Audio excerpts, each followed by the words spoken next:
What was the most passionate point that endeared you in this debate? I think it was probably the second last point where we asked for the qualities in aspiring candidates. And that's where they talked about humility and compassion and integrity and honesty and all this stuff. I thought that really brought out the best of what is required in a candidate. And I thought that was really important. What, in your opinion, would be the right attribute for a good candidate? Academics or passion on the ground? It's a mix. It's a mix. You must be able to relate to the ground. You must be able to listen to the voters, and you must be able to make the voters understand the policies and what you plan to do and so on. It cannot be a top-down approach. It must be a level approach. And how do you feel? What really touched you in this 2-hour debate? I think I was very impressed by the PAP representatives' calmness in the face of, a lot of questions or comments. It wasn't passionate, but it was in control. That was very interesting. Yeah. Would you think Minister Shanmugam summed up what the PAP is all about? There's one point that I felt was missing, which was that he spoke about the PAP's DNA. From my understanding and from what I've observed over the decades, when I did some readings and all that, is that one of the things about the PAP's DNA has always been that they act in the best interest of what they felt was good for Singaporeans. That didn't come out very strongly, but I'm sure it was in his mind, and that would have been very important to re-emphasize, I felt. What, in your view, would be the right DNA for Singapore to go on the next 50 years? If you are talking about qualities, I think we have all been groomed to understand that in Singapore nobody owes you a living. So being hardworking is important. Being clear about what we want, because you see the irony about being a Singaporean is that because you're a Singaporean, you're well regarded, you can live anywhere in the world and you'll be welcomed. So it's like, I've been thinking about this, it's about rebranding what it means like to be a Singaporean. Does being a Singaporean mean that I'm born and bred here, or does it mean that I am part of a global network or whatever it is? So there's the other thing about Singaporeans being more enterprising. Now that's going to be tough for us because we are not used to being enterprising. We're used to just working hard, But being enterprising requires creative solutions, uncertainty, creativity. Yeah, and those are qualities which I think are quite critical for our survival. I mean, especially since many of us are going into business, entrepreneurship, startups, and all that. Yeah. What was your best takeaway point from this debate? I think for me, it was really highlighting the pertinent issues like the health coverage.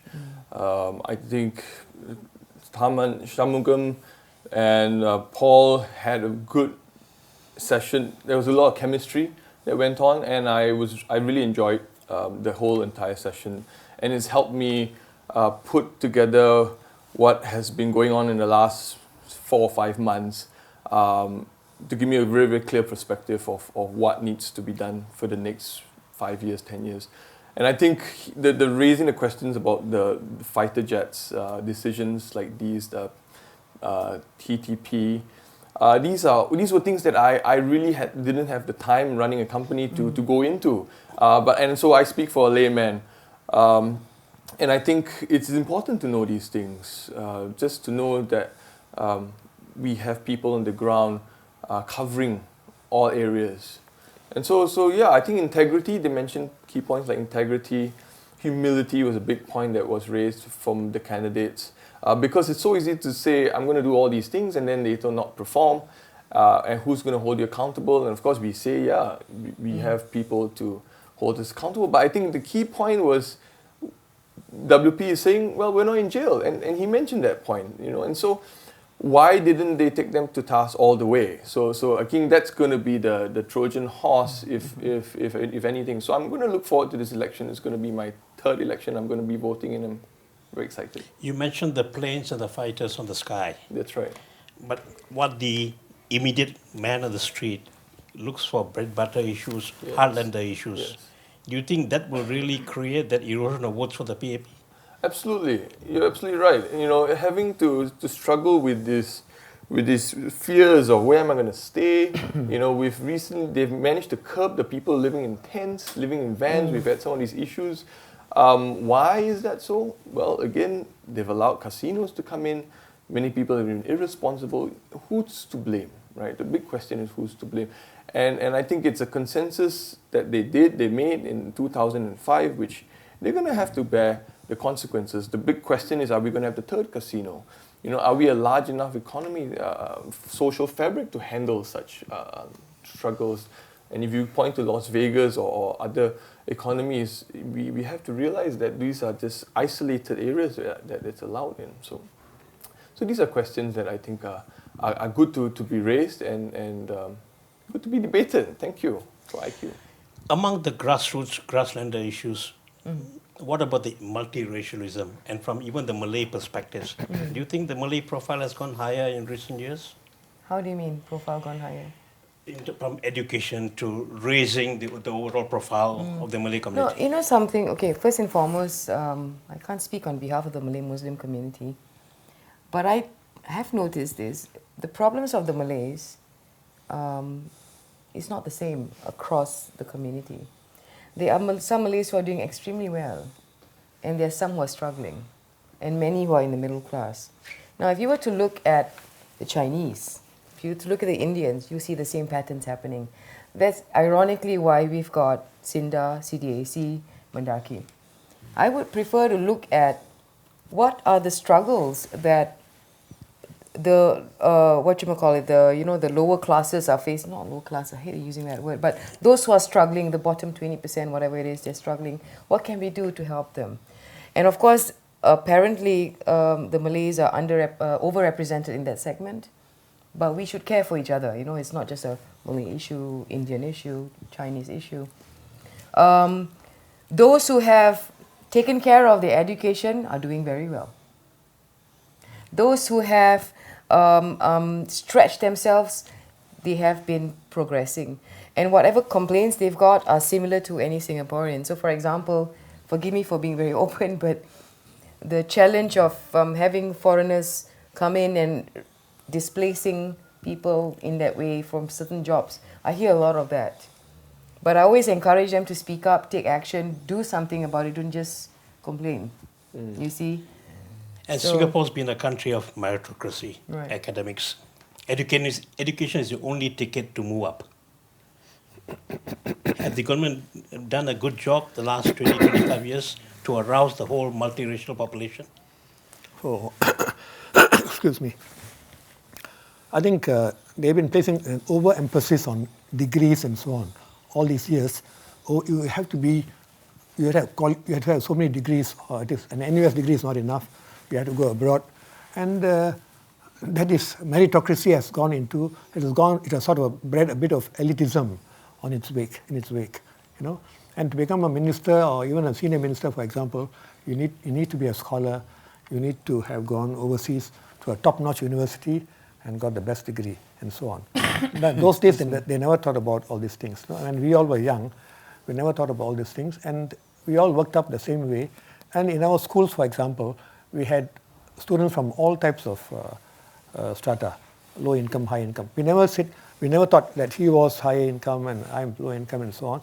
And we were never bothered about all this. But now, I think even when the RI principal mentioned that perhaps we are moving into elitism because there's so much of insularity in the classroom, children keeping themselves apart, the rich keeping to themselves, and the poor keeping to themselves. So that kind of things have been a result of an overemphasis on educational qualifications. And I think the government realizes this, but then it takes a long time for the mindset to change, mindset of people.